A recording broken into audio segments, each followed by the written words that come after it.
Welcome back to the Krueger Show. Larry Krueger with you. Hope everybody's having a phenomenal day. Back by popular demand, live from his dorm, from his apartment in Chicago.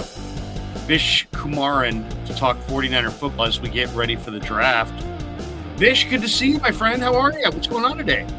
I'm good. How are you? I haven't been here in a couple weeks. You know, school's been really busy. I'm 2 weeks away from graduating. And I'm back, and you got this snazzy new intro, and you got this soundtrack going in the background. I'm pumped up and ready to go. Well, let's get right into the Deebo stuff. To me, the thing that has got me like, wow, when I saw this, my friend Tony Pauline, who's an NFL scout who I've known for years, I probably should try to reach out to Tony at this point. Trying to get him in before the draft is probably going to be futile, but maybe after the draft.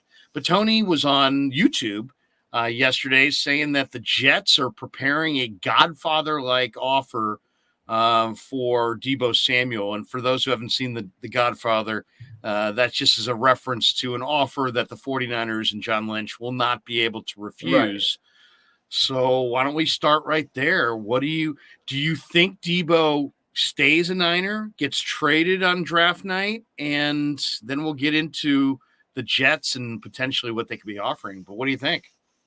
Right now, I'm actually I think he stays, and it's just because of the timing. I think for the Niners to trade him, it would make no sense to do it after the draft. The 2022 draft pick, no matter what your opinion of the 2022 draft is versus the 2023 draft today, is 100% more valuable. You know exactly where you're picking. So for the 49ers, it would make more sense to recoup assets now so they can make their team better for this year rather than, get assets later down the road for Deebo Samuel, given that they're in a Super Bowl push. And I just look at the timing, right? We're here. I think it would have to happen before the draft. Deebo would have to, there should already be a deal in place because Deebo would have to negotiate his extension right after that. So there's, I think, layers and details to this, which makes me believe that, at this point, I just don't think that he will get traded unless the deal is already in place. But if they're preparing an offer, I just think that the timing, I don't think he gets dealt now. I mean, I want to see how this plays out because if he doesn't get dealt now, it becomes even more interesting, right? Because we're going to continue talking about it, but that's kind of my gut feeling at this moment just because of the timing of everything. Let's just assume that these two sides have been talking for a number of weeks and that we're just getting privy to it right now. What do you think? What kind of offer? I mean, John Lynch has made it perfectly clear. Deebo's a special player. They love him. They drafted him. They developed him. Kyle loves him. John loves him. The fans love him. The players love him. Everybody loves Deebo. He made it perfectly clear when in the presser. But what kind of deal do you think is too much to pass up? When does that deal become a Godfather-like deal? If the Jets are throwing in pick 10, a starting caliber player, and another pick, I would heavily consider that as good as Deebo Samuel is. There's very few players in the NFL that get traded for top 10 picks straight up. Not to mention, then you throw in another player. Deebo, I don't know if you know this, Larry. Deebo Samuel's my favorite player in the NFL. Is he? It's been that way since, about halfway through his rookie season. I've been pretty adamant. Like, for example, last year, I was adamant that Deebo Samuel was better than Brandon Ayuk. I just thought he was a better football player. I was adamant. I thought he was going to have a breakout season. And, so I've been as high on Deebo Samuel as anybody. But if you're going to say that, there's a top 10 pick on the table plus another pick and then another starting caliber player, then I don't know how you just turn that down just because he's Deebo Samuel, because that's almost a quarterback deal, The little wrinkle that I thought was interesting was that I'm seeing that the Jets are talking about maybe taking one of the premier offensive linemen at 4. Yeah. And a lot of people are speculating that means that they're at the end of their rope with Mekhi Becton, who might be the biggest offensive lineman in the league. Right. He's an enormous, huge body guy who could probably play, he's probably an ideal right tackle, to be honest, but maybe someday at left tackle. He did have a phenomenal rookie season. What do you think of Becton? I was just going to say, what do you think of Yeah. Becton in the 10th pick? Is that a deal that intrigues you, or is that an overpay from the Jets from your perspective? Give me Yeah, give me your full rundown on the I think price that'd of be Deebo tough, and right? 10 and Becton. Would you make See, that trade? 10 and Becton, I'd do it. To You me, would. Mekhi Becton, his first year in the NFL looked like a franchise left tackle. And I think, wide receiver is a premium position. I don't know how you feel about that, Larry. In my opinion, it's the fifth premium position. It used to be quarterback, left tackle, pass rusher, cornerback in no order. And now, in my opinion, the modern NFL wide receiver is as premium as those four positions. The thing is, though, to me, Mekhi Becton showed, franchise level left tackle potential. You pair him and Trent Williams, you have arguably the two most physically gifted tackles in the league playing next to playing, on either side of each other. The 10th overall pick, I wouldn't love going receiver in this draft, but I think Jameson Williams is a pretty special player. I think he's the one receiver I would take in the top 15, and I think you could do that. Look, I don't know how much it would make you better in 2022, but long term that might maybe make a little bit more sense. Look, I don't know, Larry, you're throwing out some tough scenarios, but Yeah. I couldn't see the Jets, parting with 10 and Mekhi Becton. Just a year ago, Mekhi Becton's value would have been that of a first round pick because his rookie season was terrific. Then you look at physically how his physical abilities, how big he is, but how well he moves at that size, and it's kind of special. And then how physical he is. He had a tough second year, but I mean, Mekhi Becton's value like when you're talking about potential combined with talent, combined with what he showed in his rookie year, I think that it would have been valued really, really, really high just a year ago. And it's crazy how much a year can change the conversation, but like that's deep. That's deep, Tony. Excuse me, Larry. You said Tony Pauline, so I had Tony in my head. But that's deep, Larry, because I mean, 10th overall pick again. A lot of players don't go for top 10 overall picks, right? Like receivers that have been moved, like Odell Beckham didn't go for one, Stephon Diggs didn't go for one, Tyreek Hill didn't go for one, Devontae Adams didn't go for one. So you're talking about a top 10 pick plus. Ooh, that's something you have to consider. It's just something you have to consider. You kind of already answered this, but if the Jets made this trade and the Niners got Becton and they got the 10th pick, who would you want to use? Are you saying Jameson Williams? I mean, does it worry? I guess here's my question: Would you go Jameson Williams for in a Deebo trade, knowing that there's a very good chance Jameson Williams, who got blew out the ACL in the national championship game, may have to redshirt that Right. first year, and he may Well, not I play mean, this it's first said year. that he's going to come back. He's way ahead of schedule. It's a 6 to 7 month recovery. So he might be back, near preseason, near the start of the season. God willing, he doesn't have a setback, though. If he got drafted by the 49ers, you might just have to put setback on the calendar because that's just kind of what happens with their injured players. But no, I think the aspect of Jameson Williams that would be tough is, look, there's as talented, as gifted as I think Jameson Williams is, it's likelier than not that he never becomes a player that has a season like what Deebo Samuel had last year, because Deebo Samuel had first team All-Pro season. It's very difficult to project, no matter how gifted you think the player is, for them to have that caliber of a season at any point in their career. The thing for me though is, I think that pressure of putting that on him would be a little difficult. I thought it was a little bit unnecessary on Javon Kinlaw. That way, putting that pressure of, he wears the same number as DeForest Buckner. He was essentially traded for DeForest Buckner, plus a couple, picks that were used to get Trent Williams with the trade down from 13 to 14. But I thought that was an unnecessary amount of pressure on Javon Kinlaw. I think it would be tough that way. My issue is that with this draft, I think there's like a clear cut 1 through 7 where I look at like 7 players and they all play tackle, or they're pass rushers, or they're a corner. And they're phenomenal players, in my opinion. They should be taken at the top of the draft, right? Like I can't pronounce his name. The NC State tackle. I'll just go with that. Who's an awesome run blocker. Evan Neal, Trayvon Walker. Maybe you want to throw in the Georgia D tackles, but I don't know if I'd go that far. Aiden Hutchinson for sure. And then I think there's a drop off Thibodeau, maybe because Thibodeau. right, Thibodeau. And then I think there's a big drop off, right? Because to me, the rest of the draft then trends because there's a bunch of really good players, but they're better suited to be picked between 20 and 45. And that's where I think this draft is very interesting because it's going to be interesting to see what teams between 8 and 20 do because technically they might be overdrafting compared to the caliber of other drafts because there's a lot of players that fit in like that they're really, really good, but maybe you don't view them as that cinch top 10 pick type talent. So I think that's where getting 10 would be a little difficult because you'll miss out on what I feel is the blue chip players in the draft, right? The 3 tackles, the 3 edge rushers, and then Sauce Gardner.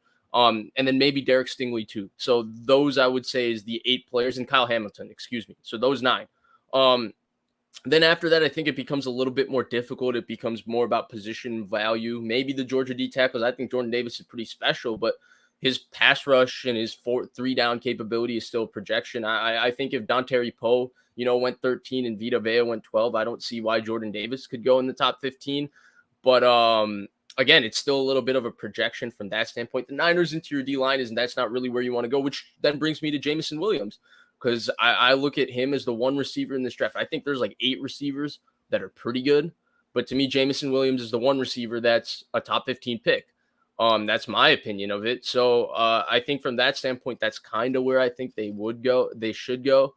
But it's a really, really difficult conversation because there's so many variables to it. I don't know if there's exactly a right or wrong answer. It's just about how you feel you can best maximize your value. And then how salvageable is the relationship with Deebo Samuel? Until we even know what's wrong with the 49ers and Deebo Samuel, how can we even project that? So there's just way too many variables, I think, to discuss. And you throw out offers like Mekhi Becton and pick 10. Like, as good as Deebo Samuel is, the value of those 2 assets, right, is incredible. Well, and then, I've heard names like Quinnen Williams and Again.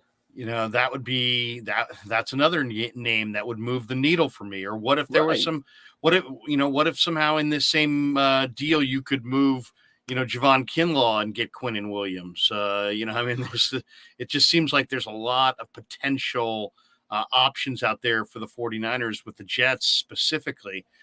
What do you ultimately think the issue is between Deebo and the team? Because I don't think it is anything beyond a difference of opinion, Vish, as far as worth.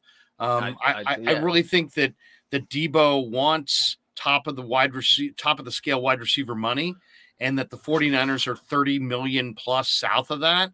And so I just look at this as an impasse, and I think a trade does happen, but it's because I think we're truly at an impasse.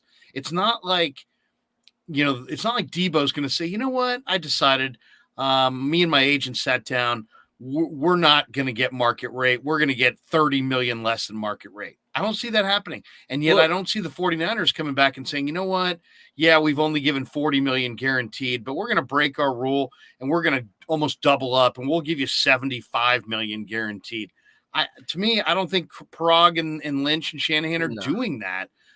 So to me, it's an impasse. It's a financially based impasse. It's about money.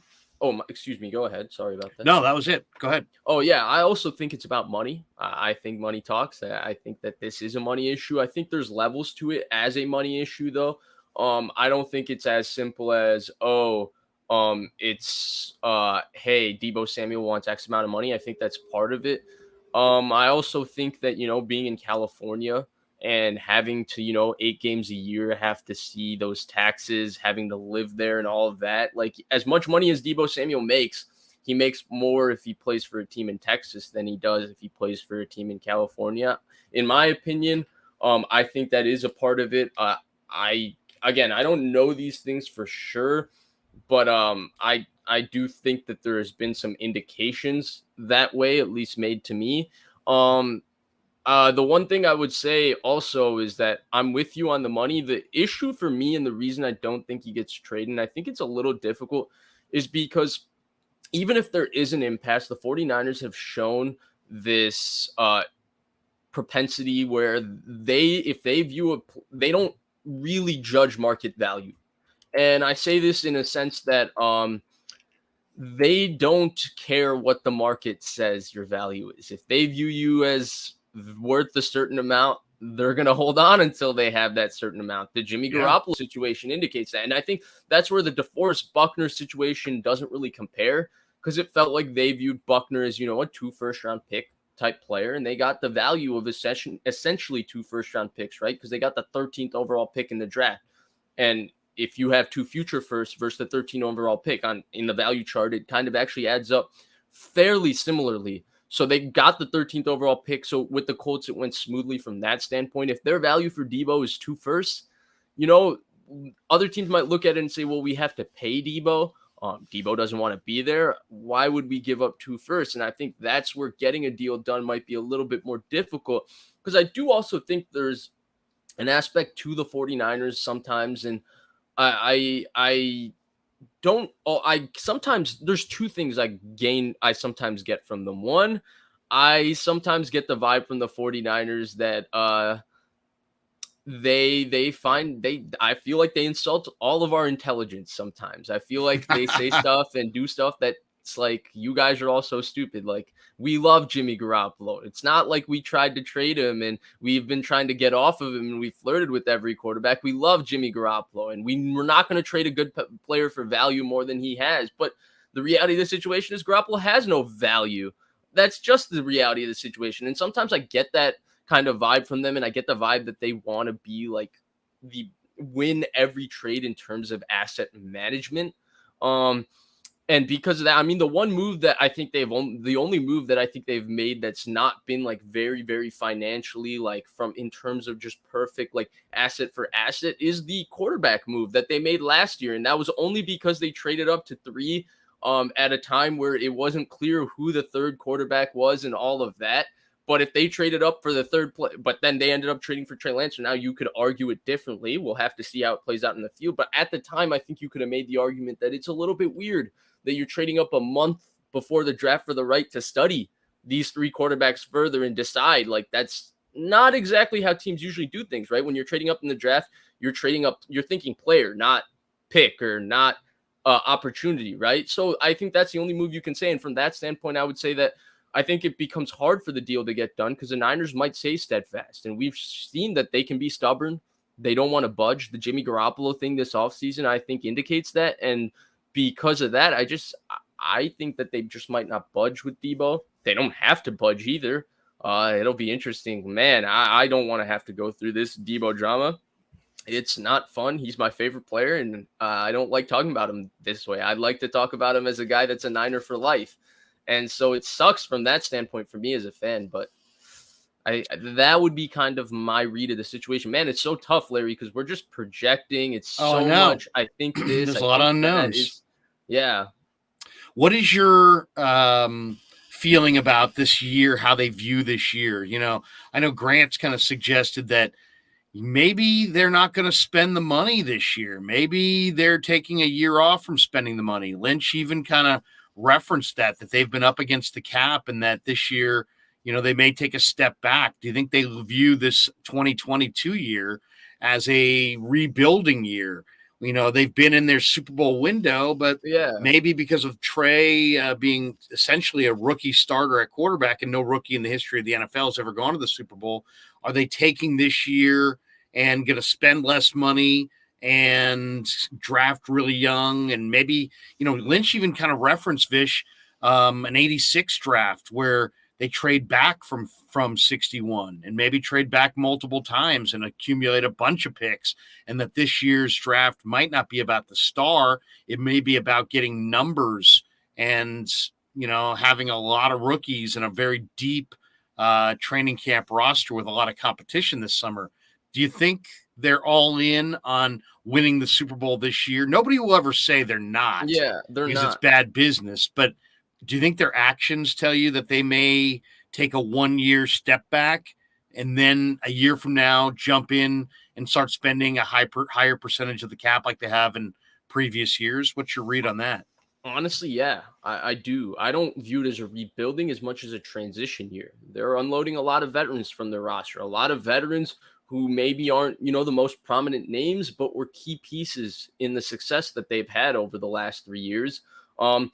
I originally thought that it wouldn't be the case, right? I thought it would be, well, we did as much as we could with Garoppolo last year, and then this year would be guns blazing, let's hit the ground running, and let's go get this Super Bowl, because the window is now, and there's no guarantee the window is there a year from now. As good as this roster looks, as good as so many players and as young as so many players on this roster are, the NFL has always been and always will be a win now and a league about the present.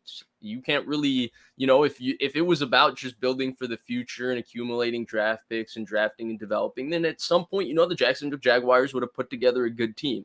And instead, they've had one good team in since David Garrard and Mike Sims Walker and Maurice Jones-Drew were there. So that's where I do think it's a win now league. It's a little bit weird, but I do think they're in transition. I think they're moving on. They're obviously making a move at quarterback. I think they're transitioning into a new roster, and I think they're trying to tweak and reopen their window. Maybe they feel like, I don't know, maybe they feel like they can go win the Super Bowl with this roster. Though I think most people would say, as good as the roster is, Buffalo would be ahead of them. The Rams would be ahead of them. Tampa would be ahead of them. I still think Kansas City's around that conversation. To me, Baltimore's around that conversation. Cincinnati's in that conversation. So I think there's like 6-7 teams that I'd put there right there with him, if not just a tad bit above the Niners. Let me slam this door. Hold on a second. Continue. Yeah. So because of that, I do think that it's a trend. It could be viewed as a transition year. I do believe that, Larry. I do. Sorry about that. Door was slamming back and forth. What's that? Is Casper the Ghost at your house? No, I've got a hinge that I think I've got to work on that door. It's the door. it's a door that when the garage opens, it says a ghost in Larry's house. No ghost, no poltergeist. Yeah, they're thinking the same thing as me. It says Larry just slammed the door on the season. It is, it's funny when Grant and I were talking, is the Niners Super Bowl window open or closed? He said that he felt like the presence of Deebo on the roster meant that the Super Bowl window was open. So then I guess if you take that as at face value, that would mean that he may think that if they traded Deebo, that maybe their Super Bowl window is no longer open. That's kind of like, now I'm, after listening to Lynch and listening to him, talking about Deebo, if they're going to trade Deebo, maybe they view this as a rebuilding type year. Maybe they view this year as a year that they're not going to contend for a Super Bowl, and they want to take one step back and then try to take several steps forward in the years ahead.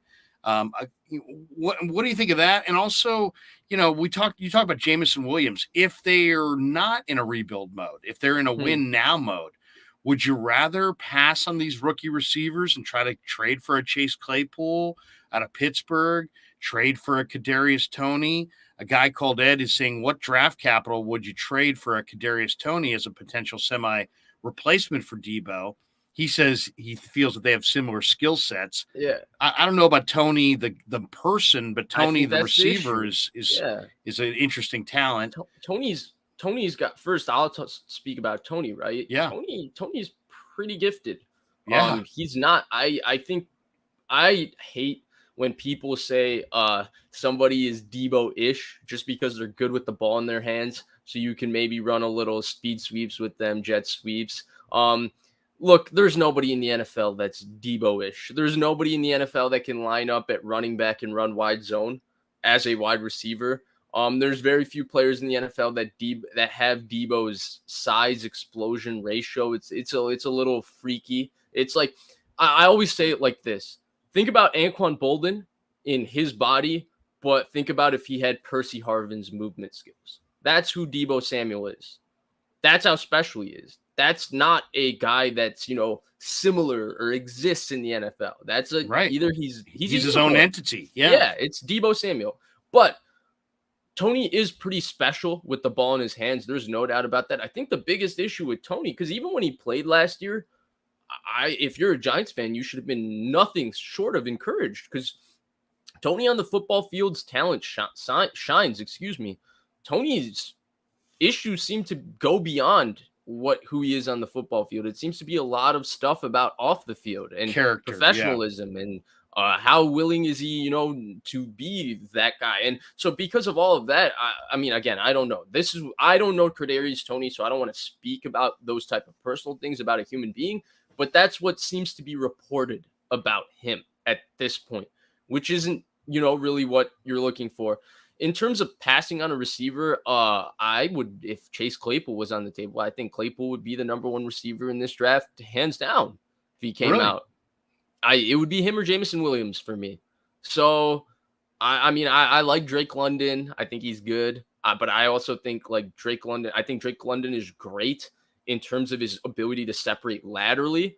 I question his ability to separate vertically, which means to me, I think he kind of projects as this big slot. I heard Greg Cosell call him Marquise Colston, which I thought was a fantastic comp.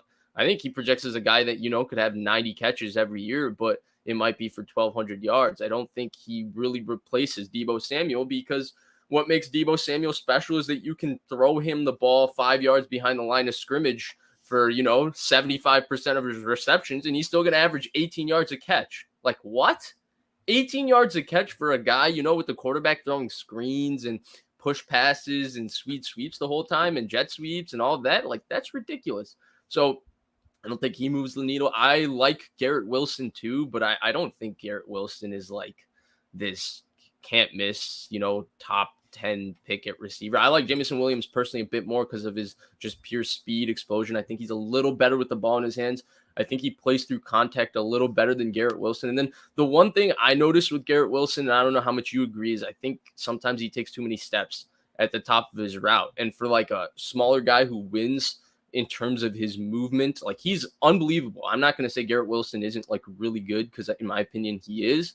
But if you're going to talk about, like replacing Deebo Samuel, who's universally viewed as one of the top 5-6 receivers in the NFL, I think there's a lot of rawness in Garrett Wilson's game that might, take some time to replace that. I love Wilson. Either. I'm a Garrett Wilson guy because to me, he's got the speed and he also has the quickness and he's well coached and he plucks the ball with his hands and he's got great feet, change of direction. He does. And there's more durability.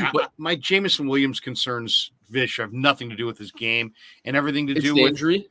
Well, just how linear and how thin those pins are, and just it seems like he lacks some strength in his legs. And I mean, look at the play he got hurt. Did you have that concern with Judy and Devontae Smith? Yes and no. I mean, Devontae Smith has definitely had some strength issues. But man, Devontae Smith's a smaller package, smaller, shorter legs. The play that Jameson got hurt on concerns me. It was just a deep post where he just planted on the turf and the knee gave out. And if you look at his legs, they're so skinny in there. I mean, to me, it just seems like he's a tease, he's so you're fast. Nervous about his body carrying his engine, because his engine is like, I think that concern could be there a little bit for Deebo Samuel too, right? Because like his movement skills and stuff should not it's like putting a Ferrari engine in a monster truck's body. That's kind of who Deebo Samuel is. And Jameson Williams, in another sense, is like putting this like super explosive engine in this like really smart, in like putting it in a smart car. Because like his body is very I'm also worried. I'm worried about Jameson Williams' ball skills. To me, the receiver you need with Trey has to have elite ball skills. Because you can't be a body catcher. You can't. It's got to be. Everything's got to be right here. Well, yeah, that's Garrett Wilson, right? Yeah. My thing with Garrett Wilson is that I just think if you're taking a receiver in the top 10, I don't think there's one thing about Garrett Wilson that blows me away. He's pretty good after the catch. I think he's polished, but he's also unpolished. I think Olave is exceptionally polished. I think Garrett Wilson's polish can sometimes be inconsistent, because when it's right, it looks like, wow, that's a guy that can be, Stephon Diggs, a number one receiver in the NFL. But when he sometimes, at the top of his route, it's a little bit too many steps or like too many moves trying to create separation when he doesn't need that. I don't think he's as efficient with his movements as, say Jameson Williams, because he has that gear where he doesn't need to shake you 6 times. He can just run by you. I don't know. I think that's a great thought, though. I do think I'll say this. I don't think I was lower on Jamar Chase, and I took a massive L for that. I've learned a lot from that. But even while being lower on Jamar Chase and being very high on Jalen Waddle, who I thought was the best receiver in the draft last And year, Waddle had a great year. I mean, he did Waddle have a caught great a ton year. of But balls.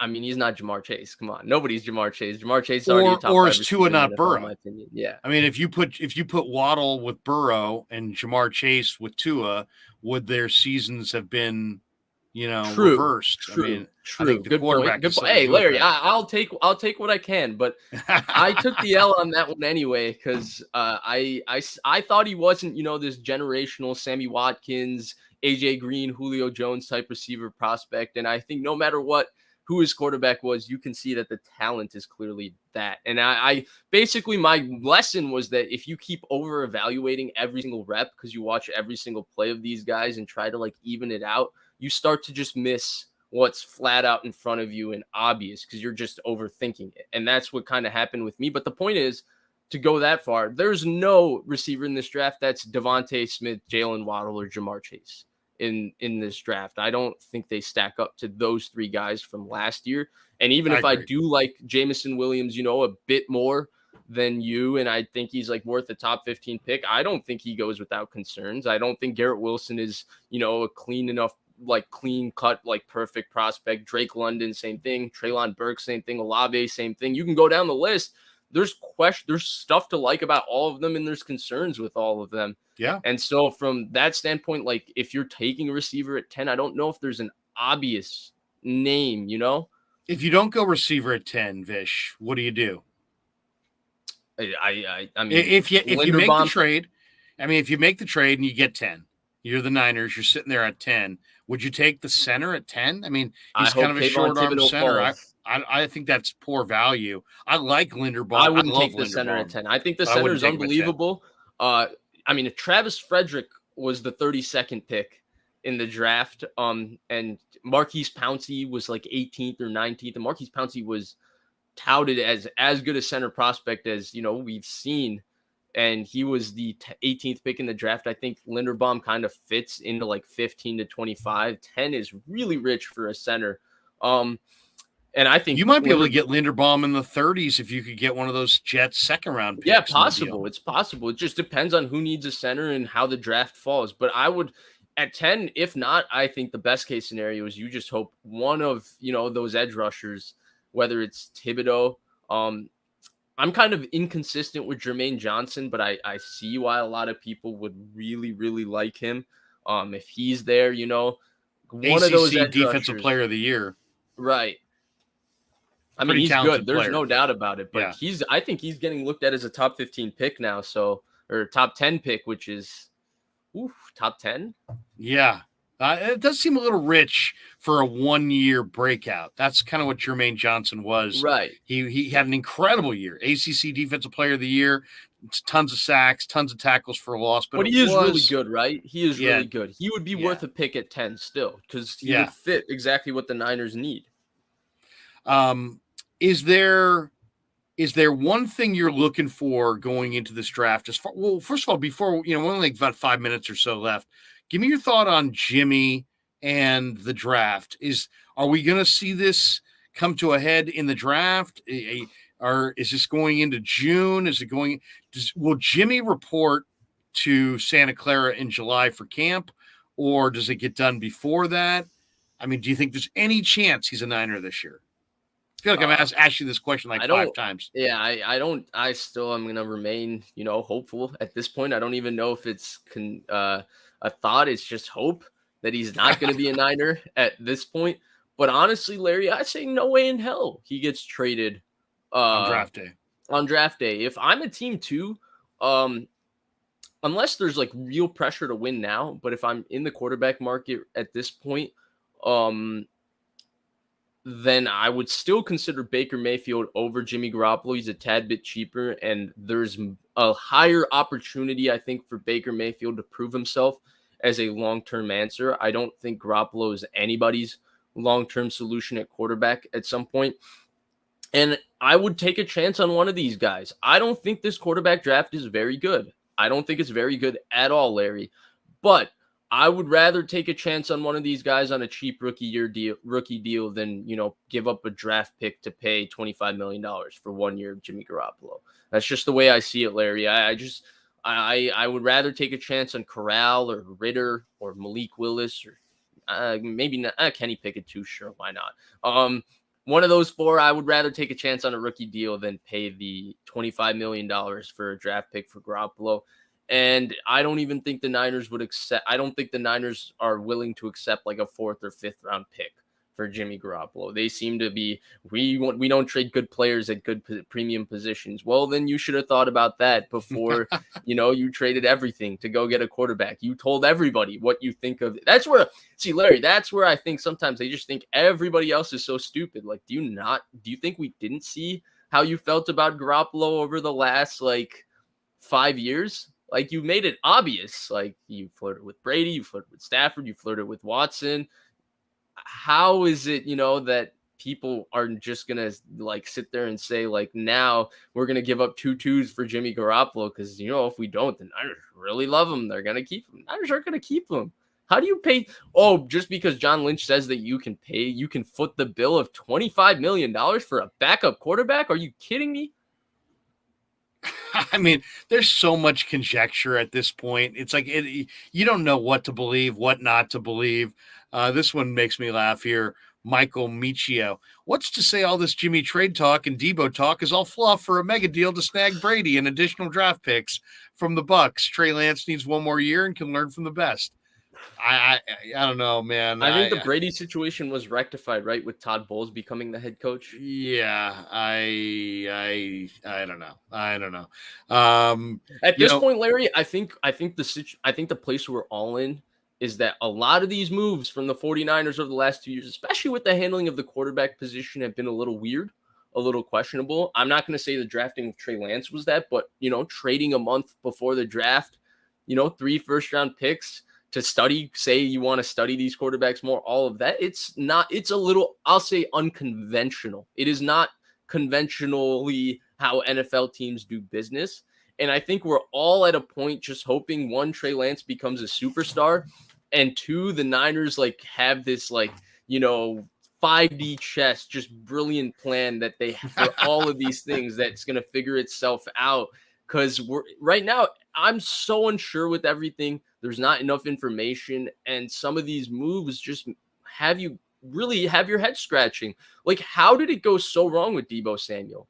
I want to know that. How did it get this bad this quickly with Deebo Samuel? I personally think, Vish, that it was a deal where the market exploded on them. I think when Balky gave Christian Kirk huge money, I think that exploded the market. When you saw receivers getting 70 million guaranteed, that exploded the market.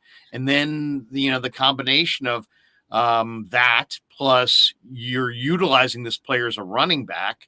I think there's people in his ear saying, "Hey, your mortality in the NFL is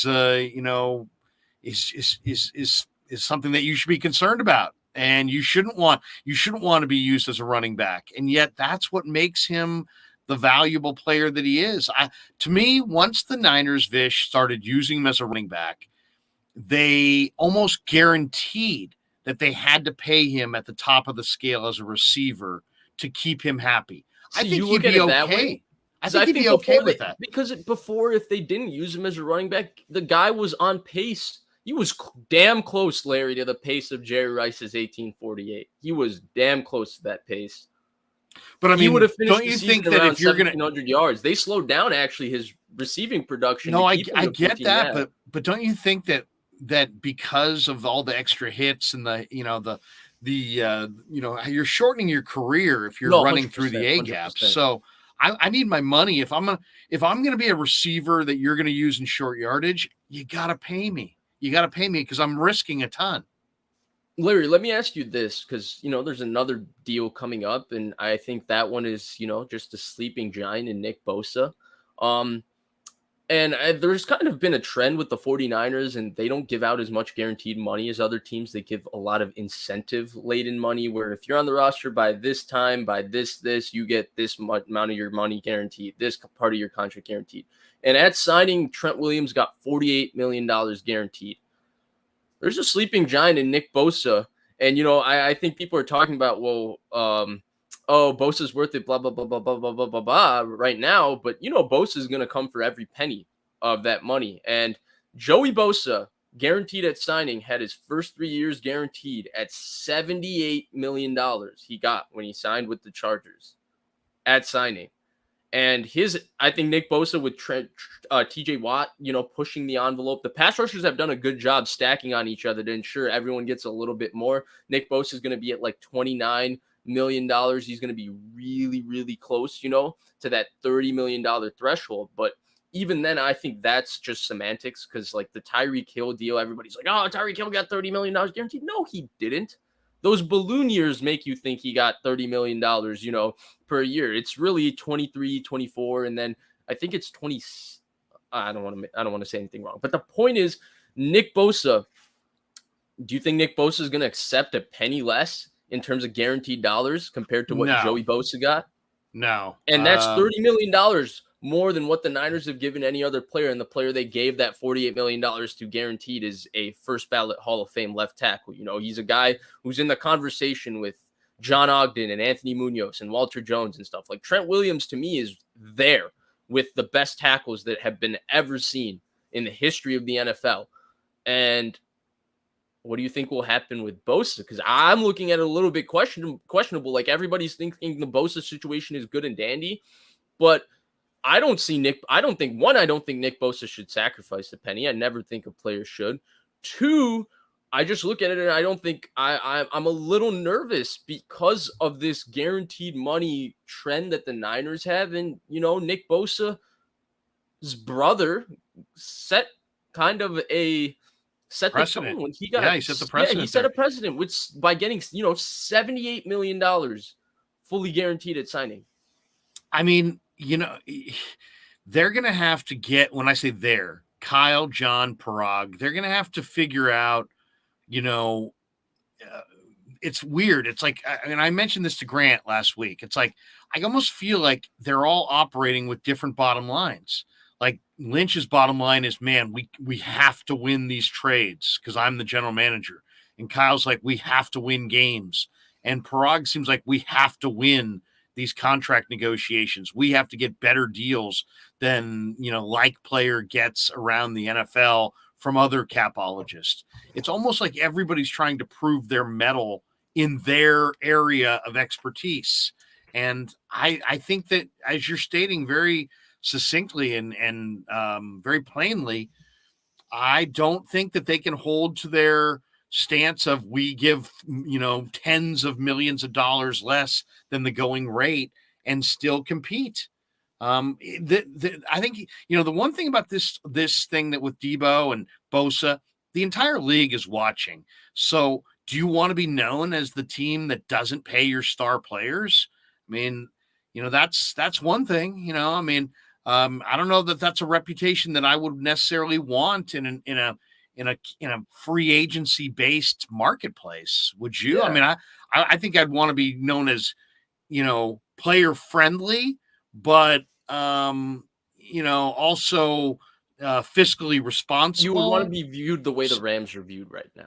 Yeah, as a team that when they have great players, they're going to pay the money to keep them, and they're all in on winning titles. I mean, because that's where the player is. The players have short careers, and when they go play for a team, they're all in on winning a title that year. They don't. Right. That's why players don't want to hear about draft picks and rebuilding because they can't relate.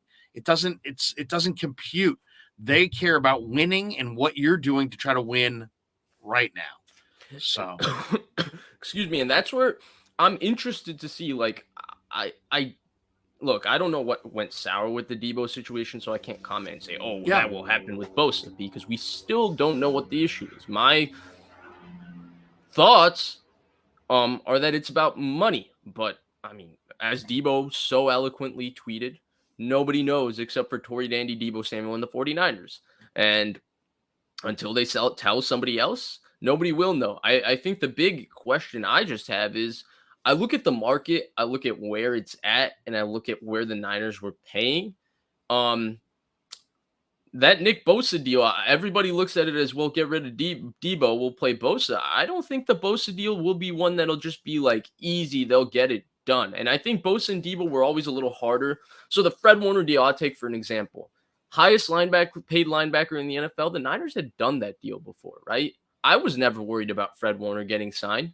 They did that deal. They did that deal with Patrick Willis. They did that deal with Navarro Bowman. So, they had an idea on how they were going to build that, and they were going to use their contracts probably as their framework. They had a good idea. They have not done the highest paid edge rusher deal before. Pragmarate hasn't done that deal, right? Because Aldon Smith, even though he did get a deal, quote unquote, that was totally different variables, right? Because you had to factor in his off the field. He had gone to rehab. He had gone to rehab midseason. He had a bunch of situations. So they haven't done the highest paid edge rusher deal. The highest paid left tackle deal they didn't do. And, with Trent Williams, by Trent Williams' account himself, that deal wasn't going to get done until Kyle Shanahan made a call and ensured that he got his couple extra $1 million to make everything good and happy. So that worries me because they were ready to let, a Hall of Fame player walk before Kyle Shanahan stepped in. The Kittle deal was reported to get contentious, right? Like him and apparently Becta wouldn't speak to the 49ers for 2 months after preliminary talks in May. It pissed him off. Mike Silver reported that. So I look at that. I look at what Bosa is going to get, what the market demands for Bosa. And again, I'm not saying things are going to go wrong with Bosa. I'm not saying that at all because we don't know what went wrong with Deebo. All I'm saying is that the Bosa deal is going to be a little unprecedented from what the Niners usually give out in terms of contracts. And I don't know if that will lead to a little bit of both sides are far apart, right? Because, if you gave Trent Williams only $48 million guaranteed at signing, how do you give Nick Bosa basically double that? Because Joey Bosa got that? Like, that business doesn't exactly make sense. Oh, I because know. you can't say, a guy on your team, you can't say there's any player on this team that deserves to be paid more than Trent Williams. Can you say that? No. If you say who's the best player on the team, it's Trent Williams. You ask anybody, they'll say Trent Williams. And then hey, I know you got to jump. Let me ask you one last one on the way out the door. Does it make sense to you that the 49ers would dial back the spending this year? And do you think that if the Deebo deal has to get done and they do move off of him, now they traded Deebo and they've got these picks and they're going with Trey Lance. Does it make sense to dial back the spending for a year and, kind of regroup and rebuild and use this as a rebuilding type year? Or because there's Trent Williams, because there's George Kittle, because you've got a collection of veterans, Fred Warner, that have tasted the Super Bowl and were in the NFC Championship last year, that's not possible. And you can't take a step back and you can't have a rebuild year. You can't have we're not going to spend top tier dollars this year. What do you think? Is it reasonable to take a step back this year if Deebo wants to be traded and you're going with Trey? Or is that going to be very unpopular in that locker room? I cannot speak to the locker room, right? I don't think it makes sense. You have a prime Fred Warner. He's in his prime now. You have George Kittle, who's still, he's probably closer to the end of his prime than people want to say, but he's still, in my opinion, the best tight end in the NFL. You have Deebo Samuel, who's special. I think with Deebo Samuel and George Kittle on the field together, we're talking about a Hill-Kelsey effect. And it's a little different in terms of how they do it, but they affect defenses in a way where, again, I just look at it and you have those two guys who are unbelievable. You have Trent Williams, who's, he's going to be 34 next year. So your best football player is a little bit older. I don't know how long you can wait, but right now he's playing like he had arguably the greatest left tackle season of all time. Right? Did he not last year? We saw him do stuff in the run game we've never seen from tackles. And then in the pass game, he's as good as anybody ever. Would you say that's fair? I do. I do. I think it Yeah, is. I think so that's accurate. right, and you're talking about all of these things, and you have a quarterback on a rookie deal. I think going all in right now makes sense, but given where we are, Larry, this is kind of all they can do because they're still paying $25 million to a quarterback that's not going to be here next year or doesn't make sense for him to be here next year. And they have no cap room at the moment. They have to open up cap space to sign their draft. We expect it to be a bigger draft. There is depth in this draft at a lot of different spots. And the Niners actually do have to rebuild a lot of their depth because they have a lot of young, unknown players and they have a lot of spots where they need to bring in competition to start, right? Outside of left tackle, we're not sure who the other four starters on this offensive line will be today. We're not sure who's going to start at safety next to Jimmy Ward. We're not sure who's going to start at nickel corner, right? We're not sure who's going to start at the D end opposite Bosa. Right. And we're not sure who's going to be the wide receiver. I guess if Deebo leaves, who's going to be the wide receiver opposite of Ayuk? I think there's a lot of questions in terms of depth. So they do have to draft a lot of players because they have to bring in competition and talent into a lot of spots to compete. At this point, I think they're kind of just making, at this point, I think what they're doing is the best they can do in the situation that they are in currently. And I think that you could argue that they maybe dug their own grave by putting themselves in this situation. I don't know if they would argue it that way, but I do think that maybe it would maybe next year turns out to be a little bit of a transition year. I still think they can compete for a Super Bowl, but I do think there's a lot more question marks, on this team compared to maybe in a couple years ago and last year and stuff when you just look at the total roster, right? Like I think last year we kind of knew who all 22 starters were going to be before week 1. Well, I'll tell you the other thing, At this Vish, point is last it year we knew doesn't that. make sense if they were going to take a step back, if they were going to use this as a rebuilding year, then why would you go add special teams players, right? Why would you go sign special teams, players to round out your team when you could save money and go with rookies on special teams? To me, when they went for special team players, that's a loud statement that we're trying to get better on the margins because we want to win a championship. Right, but I thought it was an this year. exceptionally arrogant statement too. I Like, agree. we're so good. Like, Yeah. Bills, you were, 13 seconds away from, I think they would have blown out the Bengals. I thought Buffalo was the best team in the NFL last year. They had a top 5 defense, top 5 offense. They blew it. 13 seconds, they blew it. You thought, and you were 13 seconds away and you go get Von Miller. Well, we were so good that, even though we only scored 1 offensive touchdown in 8 quarters, and Right. it was because Deebo Samuel did freaky things to score that offensive touchdown. It's fine. We're just gonna go help. We're just gonna go help our special teams. In fact, I thought it was exceptionally arrogant what they did last year. We're so good that we don't need this year's first round pick to play. We don't need next year's first round pick. We don't need any of that because we'll just develop a quarterback on the side and go win the Super Bowl this year. I think it's a little bit of an idealistic thought process. I understand how close they were, but the bottom line is they haven't gotten it done yet. I think, again, Larry, it's confusing me. I think maybe people a lot smarter than me understand it. I don't really get it. I think there's a lot of, we want to do this. We want to do this. I think there's a lot of just like, in terms of what they do, a little bit of a conflicting thought process. Someone said Ray McLeod. Oh, Barry Baller. What up, Barry Baller 18? He said Ray McLeod is going to be really good. I think we talked about him. I think he's going to be good on offense. But man, you fumble as many times as he has in the last 3-4 years. That's scary.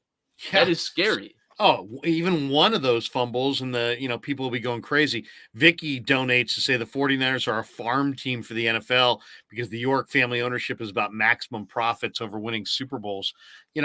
That's a harsh claim, but if they take a step back from spending this year, there's going to be a lot more people than Vicky saying that exact same thing. Especially if they don't spend their cap and take a step back spending wise after they added these special teams players to kind of round out their roster, someone's going to have to explain to me the theory or the reasoning because I'm not getting it. I don't get that theory. Hey, Vish, we'll let you go, but is there one player, since we won't talk to you before the draft comes down this weekend, is there one player, and maybe it is Jameson Williams, maybe you already thrown him out, but is there one player that, man, if Vish, if I'm sitting in Chicago somewhere with you and you're watching the draft this weekend and it goes ding and the 49ers select and that name comes across the board where you say, yes, absolutely great Yeah. pick. Give me that I'll give player. you a Who's couple that player names. for I'll you? give you a couple names. Yeah, Jamison go for it. Williams would be there, but I also like it would have to depend on the spot you take him. And I don't know if he would be that player if it's because Deebo Samuel is no longer a 49er. So I'll say that. But I think I'd have to go to the secondary. One of them would be the nickel Marcus Jones from Houston. The You like rare him. player that 49ers Twitter has thrown out that I've actually watched and I've said, wow, he's actually an awesome football player. Because I'm sorry. I love 49ers Twitter, but there's some weird players that they stand and I go turn them on and I'm like, what? This is the guy that you really, really want, but he is that guy. Marcus Jones is phenomenal. I think he's an Yes. unbelievable football player. And then one of the safeties, right? I really, really like any of them. You can start with Hamilton. Lewis Seen, I think, is phenomenal. I think Daxton really Hill good. is phenomenal. I think Brian Cook is good. I think Petrie is good. I think Jaquan Brisker is good. I think there's 6 guys that I look at. Those are the 6. I'm not as high on Cross. I think the only reason I'm not as high on Cross is I think that these 6 are day 1 starters. I don't know if I look at Cross as a day 1 starter because I do question his fluidity a little bit in terms of how he transitions. And I do question his eyes in general. Again, you don't know what these guys are exactly asked to do. You get an idea. You can watch clinics and you get an idea of how teams play quarters or how they do certain things. But they might coach Nick Cross a little differently because he's a freaky freak. When he sees it right though, and he comes downhill, I mean, he can just destroy people. Nick Cross he's talented as hell, but so those would be the 6. I just look at them. I say they're all day 1 starters to me. They're plug and play day 1 starters at safety, or nickel in Petrie's case. So because of that, honestly, if they could get one of those 6 or Marcus Jones, man, I'd be through the moon. You'd be ecstatic. Yeah. Hey, let me pay the bills, but let me just say this: you're awesome, man. And the prodigal son comes home. You were gone for a couple of weeks. We appreciate you. I know you got to get back to, I don't know, being a college student in the Midwest. Hey, I'll be back next week because here's the thing, Larry. I have a bunch. My issue is I've had a bunch of final projects because a lot of capstone stuff due over the last couple weeks. That's just got me like really, really grinding. I mean, a lot of these projects, I'll be honest, they've What's been, the GPA looking like, Vish? It's pretty good, Larry. GPAs have changed since I was in school. I asked my daughter, I said, how's your GPA? She's like, Dad, I've got a 4.3. I said, I thought 4.0 was kind of. That's in high school, right? Because that was high school, right? Yeah. Are weighted out of 5 classes or whatever, right? So Vish, what are we looking at? Are we looking at a 4.0? Or are you perfect 4.0? I'm in the 3. Are you Larry Krueger 2.5 range? No, I'm in the 3.839 range. I got a couple B's. 3.839. Yeah, I got a couple B's over the last couple semesters. I was doing hot. I thought I was gonna get a 4.0, and then things went a little bit south over. Do you have anybody in your family that looks at 3.839 and says he's just underachieving? He's not giving us what we. I think he's not giving us 100%. They would, but I got a job and all of that, so not as much. But okay. My family is actually a little bit more chill about those things. About I grades. will say that They're not like. My parents let me be this interested in football, right? And do that's this true. as a hobby. That's true. They got to be open-minded. They're very, very cool from that standpoint. But my point more or less is that I've had so many capstone projects, and Larry, I'll be honest with you. Like, I mean, you might view me as a good student, but here's where I wasn't a good student. A lot of these projects were assigned at the beginning of the semester, right? And I really started doing the bulk of the work for them maybe 2-3 weeks ago. So I've been doing them in about a month and whatever. So it's been a lot of long nights just doing that work. But at least I'm very close to getting it all done. So it'll be good buddy, to be done. I really appreciate you stopping by. I'm gonna let you go right now, because I know you got to get on with the rest of your day, and then I'll clean up the board here and read the sponsors. But dude, you're the best. Go you're Niners. Awesome too. Go Niners. Dude, hopefully, hey, fingers crossed, Deebo Samuel stays.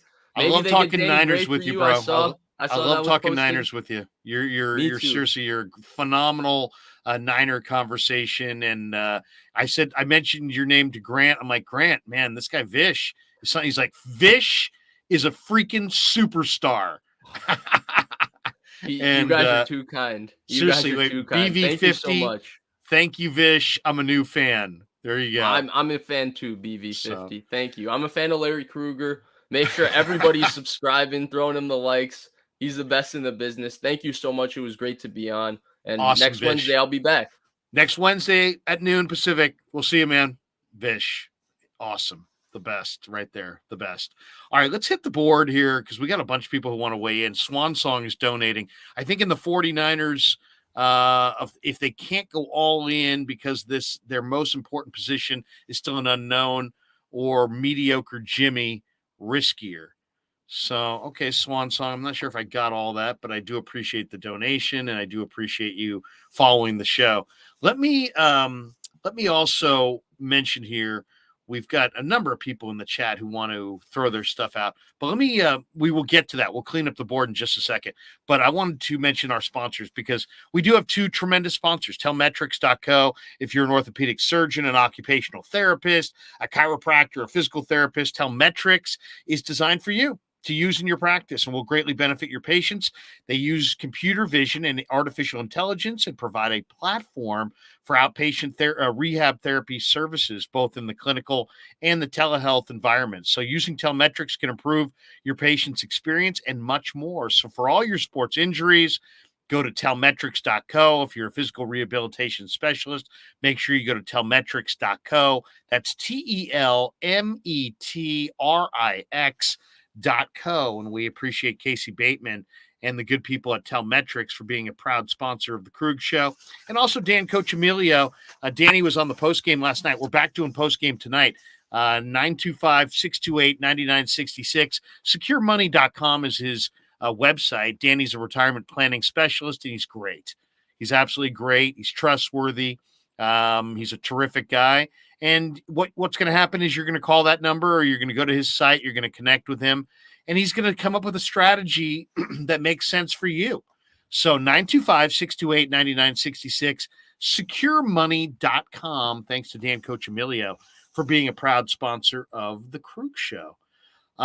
We could talk Niners all day, and every time we open up the chat, everybody just jumps in with their thoughts on the draft and what they ought to do with Deebo and Jimmy and so on and so forth. But let's hit the board here and throw some of these out.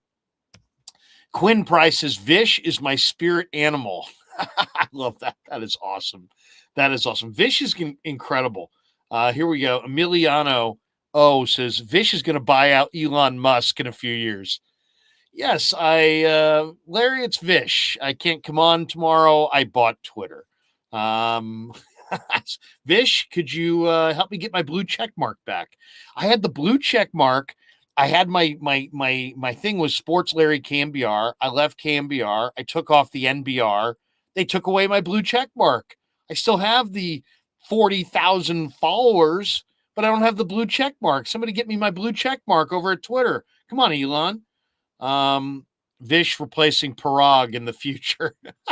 What if Vish is running the Niners? That would be incredible. Swan Song. Thanks, Vish. Bay Area Baller 18. Vish is a legend. There's just no doubt. There's no doubt. Vish is absolutely incredible. Bay Area Baller 18's got this one too. He says, draft Danny Gray and Sam Williams. I don't care what else you do. Dude, Bay Area Baller, I almost may want to get you on the show because to me, if you say, give me two names that would absolutely, the 49ers would be a dramatically better football team if they finish this draft with these two names this weekend. Bay Area Baller 18, you're my kindred spirit. I think I'm going Danny Gray and Sammy Williams. Danny Gray is a burner wide receiver who is, not all receivers carry their 40 time into the play, or not all athletes, not all football players. I'll give you an example. Vernon Davis ran 4.37. He didn't play 4.37. He was fast, but he rarely, if ever, showed you the 4.37. That was just a combine number. When you watch Danny Gray from SMU, you see that 4.3 speed on the field. He's 2 steps, full speed, and gone. So it's like there's a lot of fast guys in the NFL, but there's only one Tyreek Hill. There's a lot of fast guys in this draft, but I'll say there's only one Danny Gray. I haven't seen anybody who explodes like that guy. And let's just say, for the sake of this, thought, that Deebo is coming back, and Ayuk and Deebo and Kittle are your weapons. If that's your cachet of weapons, Danny Gray is the perfect complement to that cachet of weapons. Why? Because he's going to stretch the field. He's a little slight. There's some injury concerns potentially, but the speed element will scare you. And if you're a DB, you're in backpedal mode at all times when Danny Gray's in the slot and you got to defend this guy on a two-way go. So to me, I like Danny Gray a ton.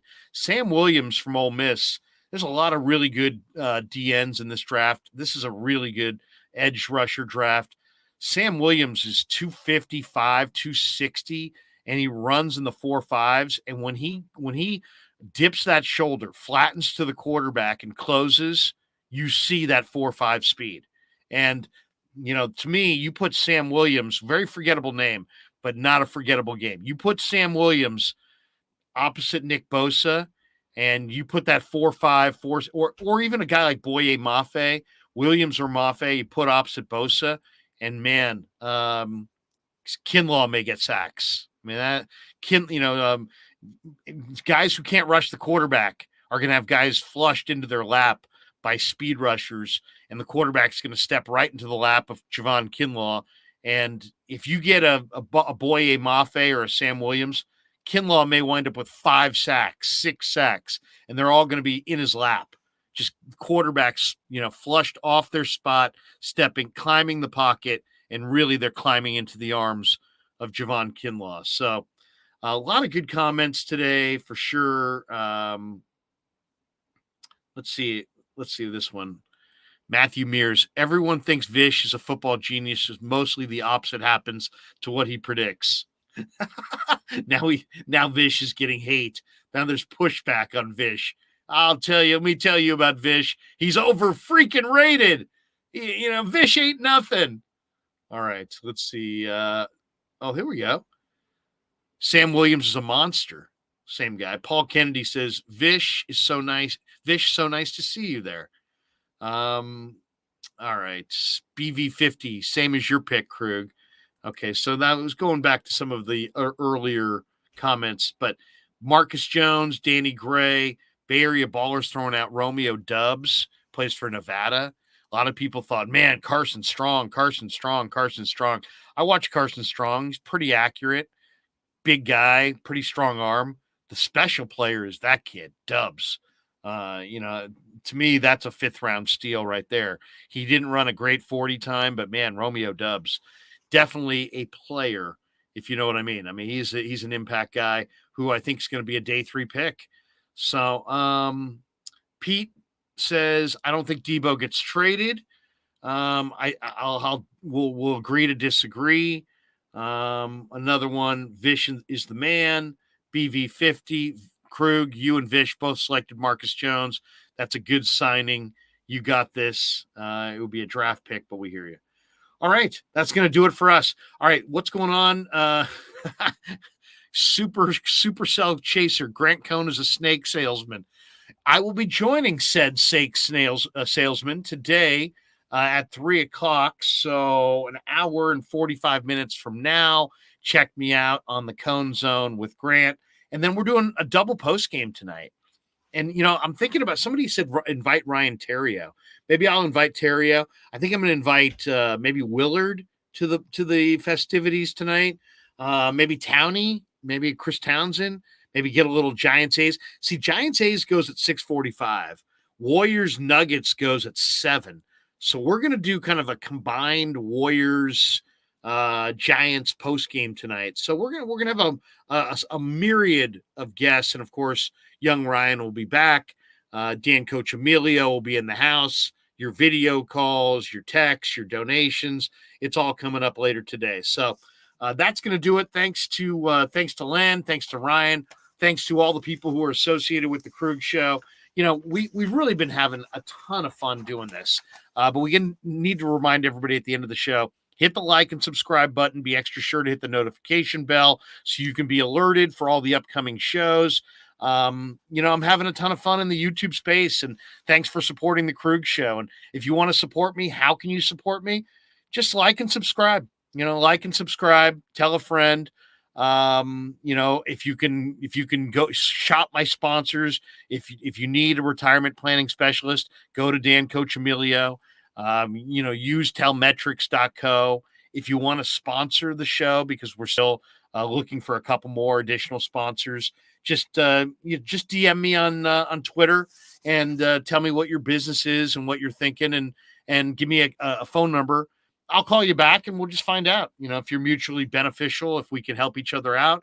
If so, we'll have you on. If not, no harm, no foul. But loving being on YouTube, loving all the people who have joined me.